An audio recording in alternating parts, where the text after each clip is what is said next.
ইনকিলাব মঞ্চের মুখপাত্র ও ঢাকা ৮ আসনের স্বতন্ত্র প্রার্থী শরীফ ওসমান হাদী গত শুক্রবার ঠিক দুপুর নাগাদ রাজধানীর আজ পুরানা পল্টন এলাকার বক্স কালভার্ট রোড রয়েছে, সেই রোডে গুলিবিদ্ধ হন এবং গুলিবিদ্ধ হওয়ার পরে গতকালকে রাত 10টা নাগাদ সিঙ্গাপুরে উন্নত চিকিৎসার সময়ে কিন্তু তিনি চিকিৎসারত অবস্থায় মৃত্যুবরণ করেন। যেমনটি বলছিলাম, শরীফ ওসমান হাদীর মৃত্যুর পরে পুরো ঢাকা শহরে কিন্তু উত্তাল পরিস্থিতি বিরাজমান রয়েছে। আমরা দেখেছি গতকালকে রাজধানীর যেই ঢাকা বিশ্ববিদ্যালয় এবং শাহবাগ এলাকা রয়েছে, সেই শাহবাগ এলাকায় কিন্তু ব্লকেট কর্মসূচি করা হয়েছিল এবং এখনও কিন্তু পুরো শাহবাগ জুড়ে যেমনটি দেখছেন গণজমায়েত কিন্তু রয়েছে। একটু জানিয়ে রাখতে চাই, গতকালকে শাহবাগ ব্লকেট কর্মসূচির পরে প্রথমে কিন্তু প্রথম আলোর যে অফিস রয়েছে কারওয়ান বাজারে, সেই অফিসের যে শাটার রয়েছে শাটার ভেঙে ভেতরে প্রবেশ করেন এবং ভেতরে প্রবেশ করে যেই প্রথম আলোর যে অফিস রয়েছে সেই অফিস কিন্তু ভেঙে ফেলা হয়।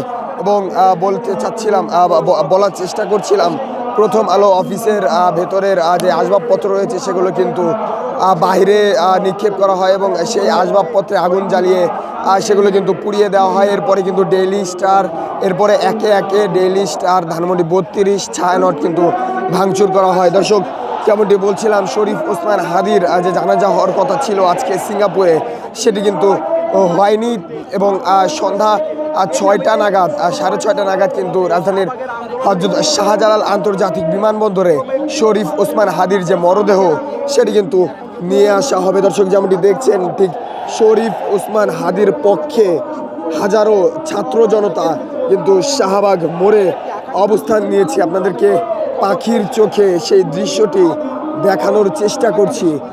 এখানে যে গণজমায়েত সৃষ্টি হয়েছে গতকাল শরীফ ওসমান হাদীর মৃত্যুর ঘটনার ছড়িয়ে পড়ার পর থেকে এখনও কিন্তু শাহবাগ যে মোড় রয়েছে সেটি কিন্তু ব্লকেড রয়েছে। দর্শক, যেমনটি দেখছেন, হাজারো ছাত্র জনতা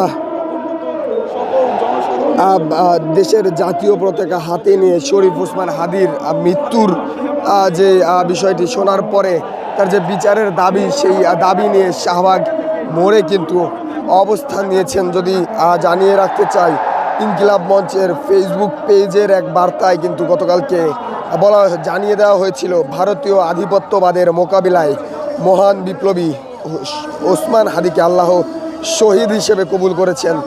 এক সপ্তাহ আগে ভোটের প্রচারে গিয়ে গুলিবিদ্ধ ইনকিলাব মঞ্চের আহ্বায়ক ও মুখপাত্র শরীফ ওসমান হাদী সিঙ্গাপুরে হাসপাতালে চিকিৎসাধীন অবস্থায় মারা গিয়েছেন।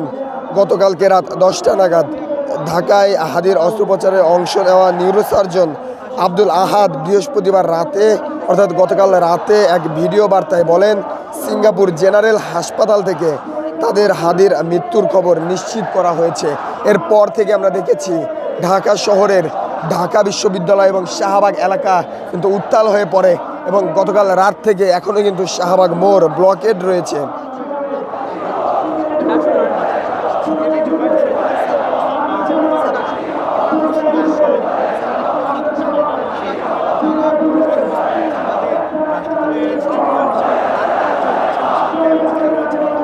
দর্শক, জানিয়ে রাখতে চাই, মূলত শরীফ ওসমান বিন হাদীর যে খুনিরা যারা দেশের বাইরে পালিয়ে গিয়েছেন, সেটি শোনার পর থেকে কিন্তু ছাত্র জনতা আরও বিক্ষুব্ধ হয়ে ওঠে এবং স্বরাষ্ট্র উপদেষ্টার পদত্যাগের দাবিতে কিন্তু এই মুহূর্তে উত্তাল হয়ে উঠেছে শাহবাগ এবং সেটি দেখানোর চেষ্টা করছি আপনাদেরকে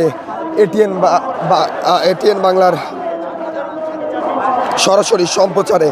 ওসমান হাদীর মৃত্যুর পরে ছাত্র জনতা শাহবাগ ব্লকেট করে স্বরাষ্ট্র উপদেষ্টার পদত্যাগের জন্য বিভিন্ন ধরনের স্লোগান কিন্তু দিচ্ছে। গতকাল রাত 10:30টার দিকে ব্যারিকেড দিয়ে শাহবাগের চারপাশের রাস্তা বন্ধ করে দেন এই বিক্ষুব্ধ ছাত্র জনতা। শাহবাগে হাতি হত্যার বিচার চেয়ে বিভিন্ন স্লোগান দিতে দেখা যায় সাধারণ শিক্ষার্থী ও ছাত্র জনতার। হাদী হত্যার বিচার চেয়ে স্বরাষ্ট্র উপদেষ্টার পদত্যাগের দাবিতে বিভিন্ন স্লোগান দিতে থাকেন। এরপরে তারা মিছিল নিয়ে বাংলা মোটরের দিকে অগ্রসর হতে থাকেন। দর্শক, যেমনটি বলছিলাম, ঠিক গতকালকে সাধারণ শিক্ষার্থী ছাত্র জনতা হাদী হত্যার বিচার চেয়ে স্বরাষ্ট্র উপদেষ্টার পদত্যাগের দাবিতে বিভিন্ন ধরনের স্লোগান কিন্তু দিতে থাকেন এই শাহবাগ মোড়ে। এরপরে তারা মিছিল নিয়ে বাংলা মোটরের দিকে অগ্রসর হতে থাকেন এবং যেমনটি দেখছেন ঠিক এখনও কিন্তু বেশ উত্তাল হয়ে রয়েছে এই শাহবাগ এলাকা। যেমনটি দেখছেন হাজারো বিক্ষুব্ধ ছাত্র জনতা শরীফ ওসমান হাদির বিচার চেয়ে স্বরাষ্ট্র উপদেষ্টার পদত্যাগের দাবিতে এই শাহবাগে কিন্তু অবস্থান নিয়েছেন। এবং গতকালকে আমরা দেখেছি ডাকসুর নেতা যারা রয়েছেন সাদিক কায়েম, এস এম ফরহাদ,